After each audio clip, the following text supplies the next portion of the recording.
అండి చూడండి మా తారు బాబుకి బుట్ట తెచ్చినాను. బాగుందా లేదా, ఎలా ఉంది కామెంట్ చేయండి. అది చూడు, తెచ్చిన వెంటనే పట్టుకొని కూర్చున్నాడు. తన ఇంట్లోకి తీసుకొని పోతా అంటే ఉండు ఈడో తీసి పెడతాను అని అంటే వచ్చి కూర్చున్నాడు. చూడండి ఎట్లా చూస్తున్నాడు, ఎంత బుద్ధిమంతుడుగా కూర్చున్నాడు మా వాడు. బాగుందా నాన్న బుట్ట? నచ్చిందే బాగుందా? నీకు పట్టుకోవడానికి బాగుందా చెప్పు, అడుగు. ఎలా ఉంది నా బుట్ట చెప్పండి, ఎలా ఉందో నాకు అని కామెంట్ చేయండి అని చెప్పు. అడుగు.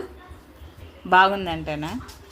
బాగుందంటండి మా ఓడికి ఇడుస్తలేడు. ఇది ఇడుస్తుంది, ఎత్తి పెడతా మళ్ళీ పొద్దునేనా తీస్తా, ఇంట్లో పెడతా. ఇయ్యాడంటండి అదో ఎలా కూర్చున్నాడో చూడు. ఇడుసు వాళ్ళు చెప్తారంట. ఎట్టుంది అడుగు.